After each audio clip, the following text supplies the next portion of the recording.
Hey, everybody, and welcome to another episode of Coffin Talk Interviews with the Living, a weekly podcast that explores how our views on death affect the way we live our life. And this week we have a guest, Wes Woodson. He's a mental health public speaker, author of I Have Anxiety, So What, and founder of the Wes Woodson Company. He's on a mission to inspire students everywhere to believe three words: I am enough.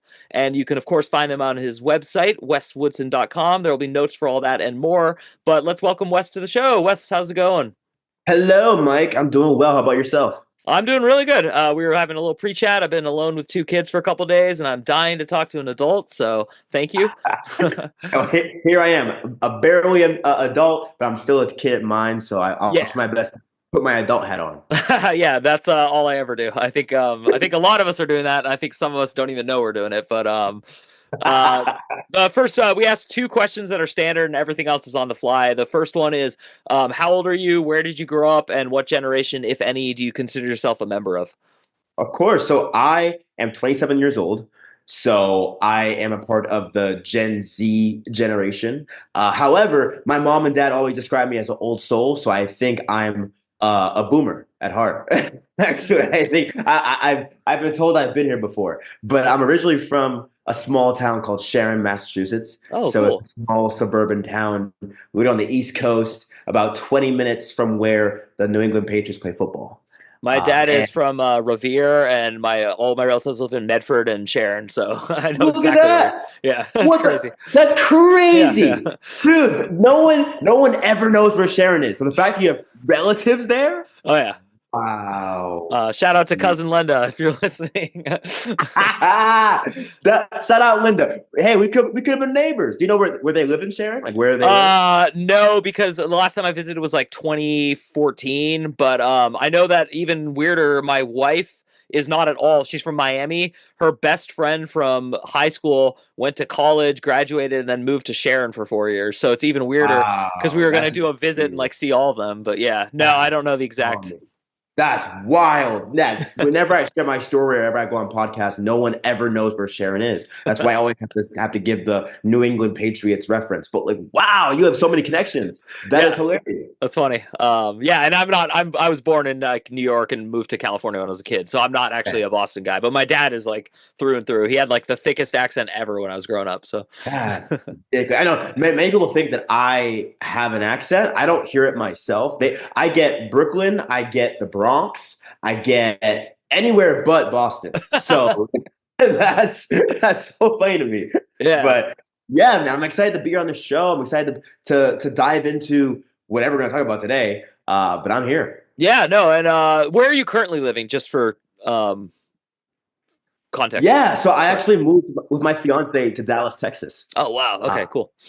Yeah, so I'm down south now, and I love it. The weather is nice. The people are, nice, and the food is amazing, and I love it here. I really do love it here. That's cool. Yeah, I'm living in Phoenix, Arizona, and I have a similar like when people are like, "How is it?" I'm like, I could give a lot of adjectives. There's a lot of different descriptions, but overall, I'm enjoying the experience. Right, right. Yeah. It's hot out there, no? Yeah, it's real hot. Like today, this month, usually it's like a mixed bag, and we had like unseasonably cold for a while, but then it just got really hot all of a sudden. Ooh, So we're in the. ooh. That's it. Once it like turns on, it's just like on for 4 months. So yeah.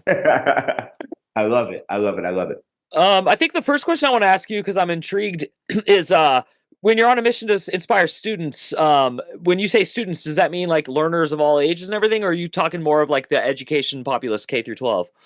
That's a great question. So the whole thing from K through 12 and even beyond into college, right? Hmm. So the reason for me, I'm 27 now, but 5 years ago, I was in the worst like point of my life.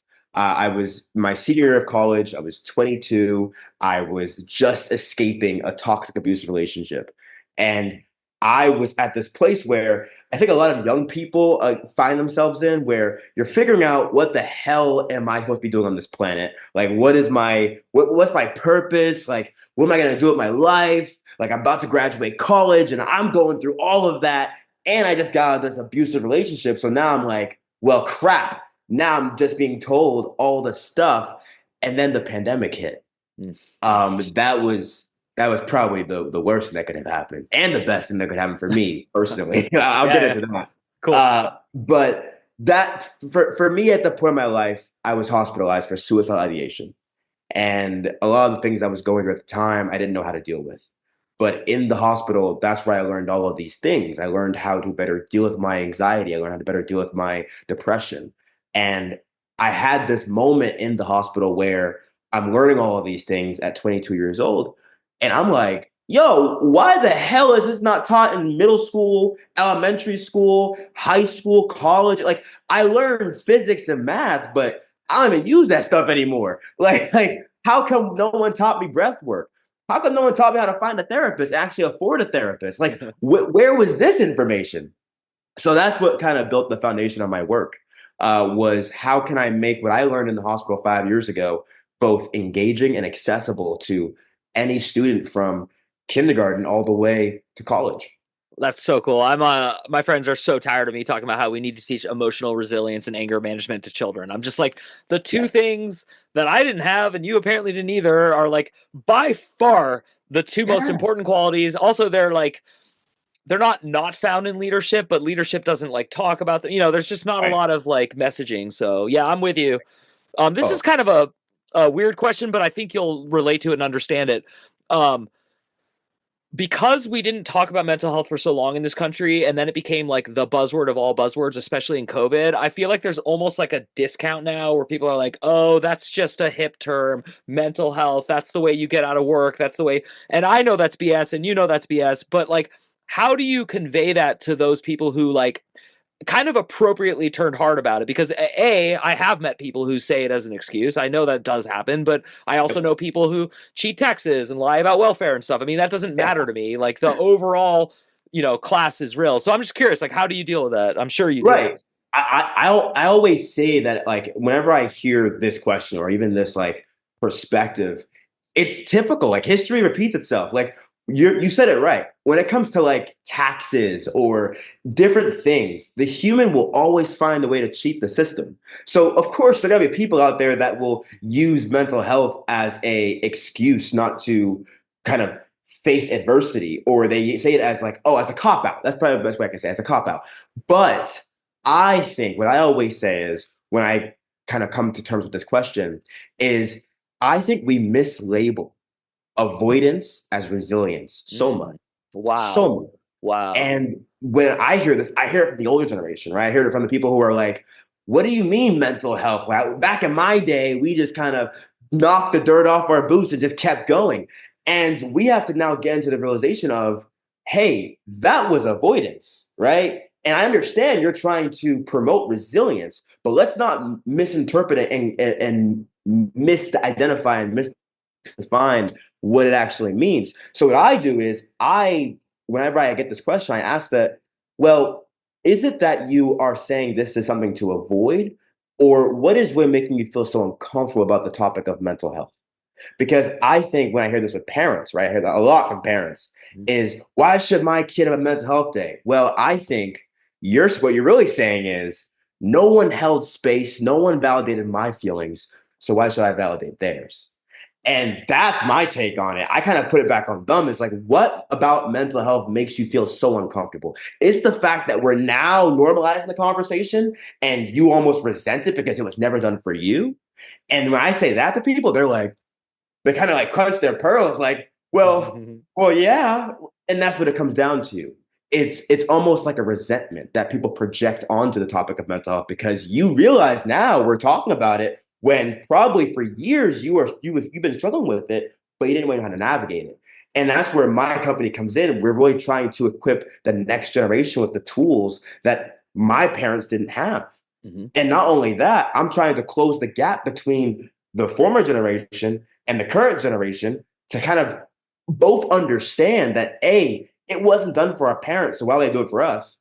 And B, how can we actually equip students with the vocabulary and the tools to navigate emotions, not escape and avoid emotions, but Mhm. actually confidently navigate their emotions? And that's how I kind of answer that question. Yeah, no, that's awesome. I'm gonna ask you a lot of age-related questions because it's not I love because that. you're young or old. It's because you're at the exact inflection age that I think is like the most crucial in life, which is literally 27. It was Yeah. popularized by like Janis Joplin, Kurt Cobain, like all these people dying at it, but there's an actual like real reason for it. And it has to do with like, brain development and Yeah, maturity. yeah, So I remember turning 27, 28, and just like feeling the rush of both excitement and also just like, oh my God, like I'm responsible. Like I have to yeah. be like my own caretaker. Like people don't feel sorry for me. There's no like, oh, he's just young. If a judge catches me, like, breaking the speeding laws, like he's not going to have any mercy. So I'm curious, like at that inflection age, do you feel like all this, because the generation talk in this country has gone up and up and up, like the volume of it has increased and just the amount of people talking about it. I both, it's why I asked the question at the beginning of the podcast, because it's a good feeler, but also I'm like Right. into it and really sick of it. So I'm just curious, like, how do you feel about all this like generational pegging labeling going on? Is it helpful? Well, it's interesting to me. I mean, when I say I'm Gen Z, I get one of two reactions. It's like, oh my gosh, you're probably so innovative and you're such visionary and you're so creative. And the other reaction I get is, why are you so lazy or why are you so entitled? And I have empathy for both, perspectives, right? And in one sense, people see Gen Z as this generation that is coming up. We were born on the internet, we were raised on the internet, and we are now seeing everything that was wrong with the previous generations.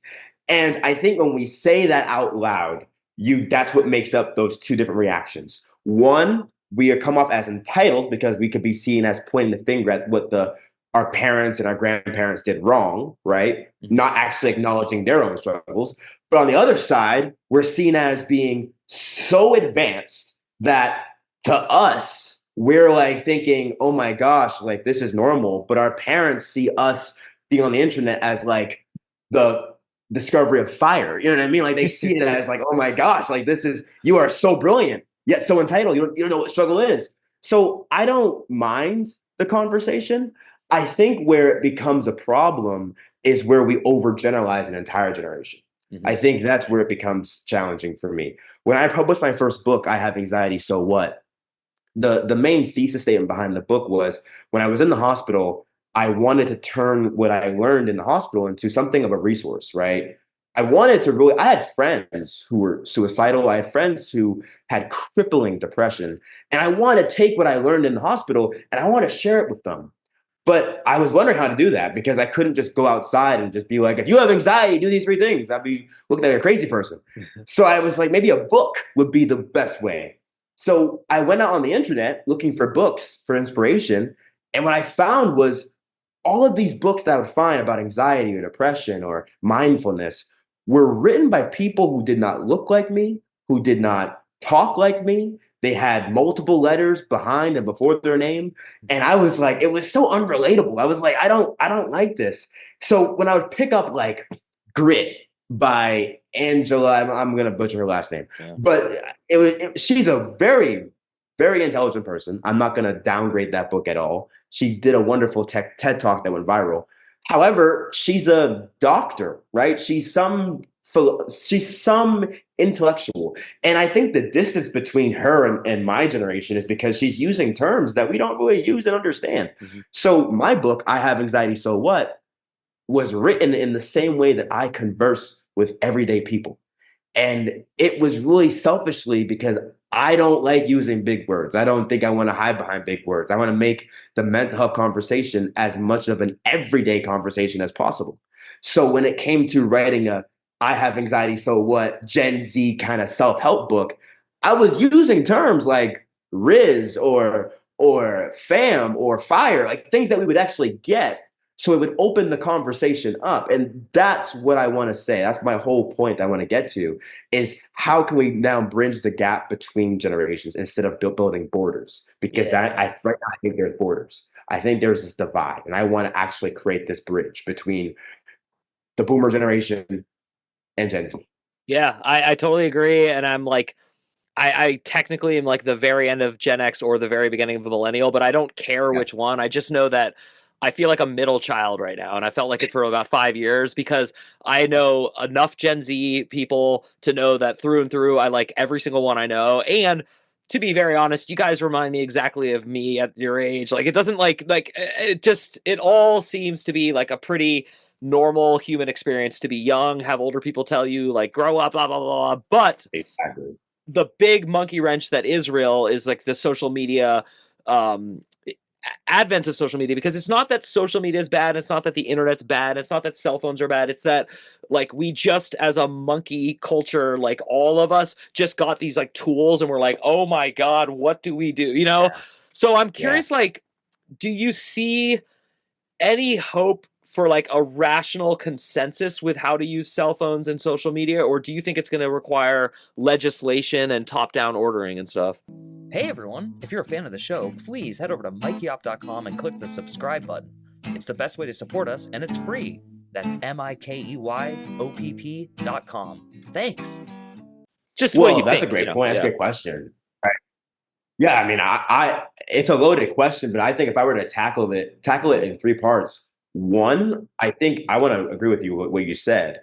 We, as a human civilization, or as a human race, what do you want to call it? Yeah. Like when we first got introduced to phones, like we couldn't expect that. It was just how things evolved. Yeah. And I think when we demonize technology and demonize social media and demonize phones, I think we're robbing ourselves of addressing the actual problem, because I think the actual problem is we don't have the tools to navigate this new frontier.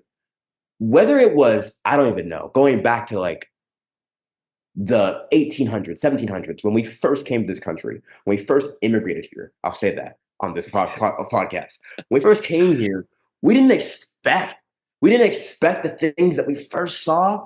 I mean, do you honestly believe that the Native Americans, when they saw horses for the first time and men carrying guns and swords, what did they freaked the F out. They're like, what the hell is that? And I think there is a shock right now that we're still in. We're still in a shock of, whoa, what the hell is this? What the heck? What do I do with this? And now you add the layer of AI. It's like, whoa, what do I do with this? So now instead of trying to be so afraid of it, how can we actually learn how to coexist with it? How can we actually learn better ways to manage it? So the second half I want to say, at least my next point, in terms of legislation, I think we're not entirely there yet. I know in Texas, actually, where I live now, they actually made it illegal for you to access pornography here. Wow. You can't access porn here. Wow. And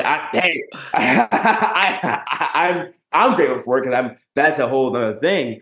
But stuff like that is becoming a new concept of how can we actually create some sort of rules around how we interact with content and social media and internet. For me, when I speak in schools, I see schools now having cell phone free zones. So they're actually trying to take us away. And I get it. I go back and forth on whether that's a good or bad thing. I think personally, this is not going away. The phone is not going away. Technology is not going away. But how can we actually create boundaries with the technology? That is my stance on it. And the third thing I was going to say on it about the whole thing is, with our kids, how technology and social media impacts their mental health. Well, at the same time, though, how are we going to give them the confidence on how to navigate technology? How are we going to give them the confidence and the tools to understand, hey, if you scroll through TikTok for 5 hours, you're going to experience what we call vicarious conditioning. What that really means is, when there have been many school shootings across the country, unfortunately, when I was living in Boston, I'll never forget, I was a sophomore in college when there was a school shooting, I believe in, I don't want to misquote it, but there was a school shooting in California. And when I was in Boston, not mind you, I'm in Boston and it happened in California. I was on Twitter, now known as X, and I'm scrolling through Twitter and I'm seeing students who are actually in the classrooms, hunkered down under their desk, live streaming. Wow. So now it's as if I'm in the classroom. Vicarious conditioning is the theory that, it's not a theory, it's a fact that you can actually experience the similar symptoms as if you were actually experiencing the trauma itself, but it's not. You're not. I'm thousands of miles away. So if I had not even had the tools or the awareness of what is actually happening, then I'm going to be very much in a low mental state. So how can we bring us all together and give kids the tools and the confidence on how to navigate and really build a healthy relationship with technology, because I don't see technology leaving anytime soon. I love those answers, like all of them, and I'm really glad I gave you like a long runway because I like the way you think and I like the way you describe it. And it's important to me to give my guests a lot of time to talk. Like I love podcasts and I listen to a lot of them, but like what I really want to do is help people see how differently we're all thinking about the same subjects. But meanwhile, like your heart just like is full in this interview, you know, like you're a very heart driven person. And I admire that because I am too. And I can sense that like you're a real leader. And so I'm glad that you're speaking and you're doing all this stuff. I'm curious, like, does it ever get hard? Because if you meet like young kids and they believe in you and they want your attention, it's going to be hard. Like you can only give so much attention. Like I'm finding this even with my career that like, you know, it's exhausting if you get a lot of emails to like reply to them all and talk to people. So like, how do you suggest, and in particular, like young, low self-esteem people who have trouble making friends, like, do you have any like advice that you could just kind of give for, because the I am enough is like, the exact message I needed as a kid, but Yeah. I also would need like a friend to like believe in it, you know? So I'm just curious Yeah. about that dynamic. 100. That's a great question. I want to answer that question with a story. Okay, Excuse me. cool. When I was speaking, I was speaking in Minnesota. This was about 2 months ago, so the beginning of this year. And I was speaking in this big auditorium filled with like probably 1,000 middle school students. And at the end of it, at the end of my presentations, there's always time for questions and answers. So students have a chance to ask questions. And I'm in this kind of auditorium, and all these kids are asking questions, and I'm definitely overstimulated, but I'm answering the best way I can. And then at the end of it, I ended up walking out of the auditorium, and a kid follows me, and he puts his hand on my shoulder. I turn around, and he's like, "Look, how do I make friends? Like, I'm alone. I don't know what to do. Like, I know I want to make friends. I just don't know how." And I paused because I was in the middle of walking out. I paused. I turned to him and I said, "What's your name?" And he told me his name was like Henry. I'm going to call him Henry. And I told Henry, I was like, "I promise you, there's three things that you probably like, whether it's dinosaurs, whether it's anime, whether it's basketball. There is probably, I'm willing to bet my life savings, there is one person in the school who has a similar interest in one of those three things. What if you actually started a club? What if you started a club? And what if you started a club where after school you guys watched anime or you just promoted the club?" And I always give this advice for middle school students because I think it's very much a common experience in middle school to have low self esteem. You don't feel like you have any friends. You're comparing yourself. You're coming into your body and you're going through puberty. All these thoughts, all these emotions are going through your body. So it's like, how can we then create, again, bridges, not borders? Because in middle school, I felt like I was on an island by myself. I felt like no one understood me. However, though, how can we then create environments of understanding? So I would always encourage that student to create a club. But if that is too extroverted, which I understand and validate, the other thing I really do recommend is looking for Facebook groups. Now, here I know it's Facebook groups. I know I'm gonna get like, what do you mean? I'm Gen Z. I'm not on Facebook. Well, there's such thing as also Facebook groups or even Discord groups. And the reason why I want to say start this online and not necessarily in person yet is when we're human beings, we're built and hardwired for connection. We're not meant to go through this life experience alone. We are quite literally social creatures. So the reason why I recommend a young student who has low self-esteem and looking for connection is they're already online in the first place. So why not try to look for those bridges online? So I always recommend finding Discords, Reddit groups, Facebook groups about similar interests. We are living in now a time where social media is now changing. It's not social media anymore. It's now interest-based media. You Mm-hmm. can go through your social media feeds and you will find things that you are specifically interested in. So my fiance, I use her as an example. She is interested in fitness, anime, and singing. So if I go through her feed, she's going to literally, and her algorithm is just pointing content based on those interests. So I would recommend that same student to find those similar interest groups online and then try your best to make them IRL or in real life connections. So whether it is not just behind a screen, but then how can you make the screen to a voice with Mm-hmm. microphone during the game? How can you then maybe set up a meetup now with your parents' permission, of course? I'm not trying to advocate meeting with strangers off the internet, but how can you bring those connections from being parasocial to being in person? Yeah. That's what I recommend. Dude, The third oh, is sorry. go ahead. No, go ahead. Go Oh ahead. no, I love that answer because like that's why I'm not gonna pass like if I'm dictator of Yeah. America, Yeah. I would Right. never get rid of social media and I would never get rid of like this because I agree and like I'm meeting you through the Zoom internet, you know, and like I have Sean O'Grady who's our mutual contact, like I know Yeah. him even though he grew up with a friend of mine, like most of our friendship is online and so like Yeah. I cherish this stuff and I think children can deal with it and like it. Yeah. But if you had another point, you can finish. Otherwise, I was going to ask you a different question. But Oh yeah, the third thing I was gonna yeah, say is like low self-esteem, right? Let's talk about it for a second. Low hmm self-esteem is the reputation you have yourself with yourself. Like it's the things that you tell yourself about yourself. So when I think about negative self-talk or what is really driving the low self-esteem, it is like rumors I'm telling myself about myself, false rumors. wow, yeah, So if I'm really trying to reverse that, how can I really build up a positive self-esteem or high self-esteem? Well, your brain is always going to believe it's right. I think it was Henry Ford that said, whether you think you can or you think you can't, you're right. Your brain has this funny way of just like any thought you feed it, it's going to believe, oh, that's factual. Let me just either fight to protect yourself against the danger or just take it as fact, which is why it's very important to be critical of what do you feed your brain? What are you telling yourself? And really trying to track that. If you are going to say yourself all these thoughts of I'm not enough or everyone else is beautiful and I'm ugly, or I'm a piece of crap, I would recommend write that down. The moment you can take those irrational thoughts and put it onto paper, they almost become less of a giant. When they're in your mind, they're huge. It's loud. When it's on paper, you're like, whoa. And I'm not gonna say it's gonna be instant, like it's gonna be a quick fix. But when you can put all this stuff down, you start to understand and challenge these negative core beliefs that we build over time. And then you can go down the whole rabbit hole of who gave you that book? Who gave you that belief? Was it you? I don't think you're born with it. So something happened along your childhood, along the way, where you kind of pick that up. And I always teach students how to bring awareness to it instead of trying to only internalize it.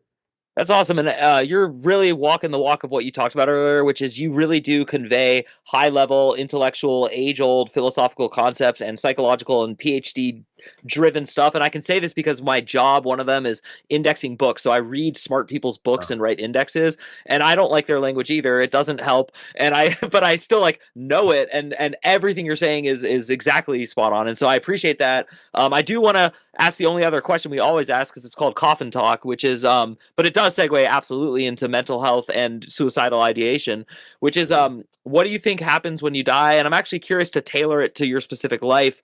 Were Yeah. you thinking any of that when you were suicidal? Yes, it's so crazy. It's wild because when I was suicidal, you know, when I survived getting out of that abusive relationship, I thought life was over, right? For context, that person was a white blonde female. I'm a black man. So in the country that we live in, I grew up literally being told stories, seeing stories across the media where 9 times out of 10 it's reversed, right? Mhm, Where the black male is the abuser mhm, and the white female is the victim. But in this case, it was the opposite. So in my scenario, I'm thinking the worst. The worst was my senior year. I went to this prestigious college. And at this college, I'm the first in my family to not only go to this specific college, but at the same time, I'm going to then leverage my schooling and I'm going to actually build a business. Like, that was my mission. So at the senior year, the last month of my senior year, before we went on virtual online, I'm thinking the worst. I'm thinking now, like all this stuff, my life is over. I'm so ashamed. And those were the thoughts. Those were the thoughts I was thinking that drove me to feel suicidal was no one's going to understand this pain. I've let my parents down. I'm a disgrace. It'll be a lot better for them if I'm not here. Now, spiritually, I grew up Christian. I'm a believer of God, but in college, I lost my faith entirely. I walked away from the faith. But I think now, to answer your question, mhm. that night when I'm pacing in my room, feeling suicidal and having these thoughts, I'm thinking like it's better off I'm not here, and I start to ideate and plan. But this is what happened for me. The officer who got involved, he had gave me a list of resources to call. The one resource that was not on that street was a suicide prevention hotline. I'm in my room. Music has always been a safe haven for me. So I'm pacing in my room. I'm listening to music, and I'm pacing I'm pacing. And this one song comes on my phone. It goes like, "I don't want to die. I know I'm on the low. I've been taking my time. I feel like I'm out of my mind." Now, if for those who are listening and watching, you don't know what that song is, it's called 1-800-273-8255 by Logic. That song saved my life because I ended up calling the suicide hotline number that night based on that song. And that's when I met a lady named Janice. And that lady named Janice, like we were on the phone for almost an hour and she just listened to me. And that was one of the first times in my life I ever felt heard, seen, and validated and understood. And before hanging up, she goes like, it's okay to not be okay. And the next day, I went back to my therapist I was seeing at the time, and that's when I was sent to the hospital. I told her I was feeling suicidal. So I think what happens after we die, I think we go to a place that I believe called heaven. But that night, I met my angel, and that was Janice. That was Janice that night. So Dude, that's incredible. I got major goosebumps during that, and my heart soared, and like I felt it, and I got a little teary-eyed. I'm 43, I got kids, so you might find this is already true for you, but the tears just start coming easier as you get older. As a guy, it's weird because I'm not used to it. When I was a kid, I was not only not prone to feeling it, but I would even like shun it and think like that's not manly, which is a whole nother right, topic we could talk about as men for like hours. right, But dude, right. I can't thank you enough. We are running out of time, and this has been an incredible interview. You are so good at what you do, and I really hope people head out to your website and check you out. And you've got like so many resources in your book. First of all, as a fellow author, the title is hilarious and awesome, and I Thank love you. that you put a touch of humor in such a Yes, serious topic, because that's what would cause me to buy it. Like I would be like, oh, these other hard ass weird like people, oh, this guy has a sense of humor just like me. Like I might think about very dark things, but I still want exactly. to laugh even if that's true. So thank you for all that, but I do always give my guests the floor at the end of the interview. Just what do you want to say as the last word? Of course. Last words. I would say anyone who's listening or watching, don't forget those three words. You are enough, and the world is better because you are in it. And every room you walk into is better and brighter because you are there. I love it. Wes Woodson, you're incredible, incredible man. And thank you, Sean O'Grady. I don't know if you're going to listen to this, but I'll also email him to thank him for connecting us. And if I can do you any favors in the future, don't hesitate to reach out. Coffin Talk is all about the guests and the people who listen to it. So to everyone at home, thank you again for another episode of Coffin Talk. My name is Mike Oppenheim, and we will see you soon.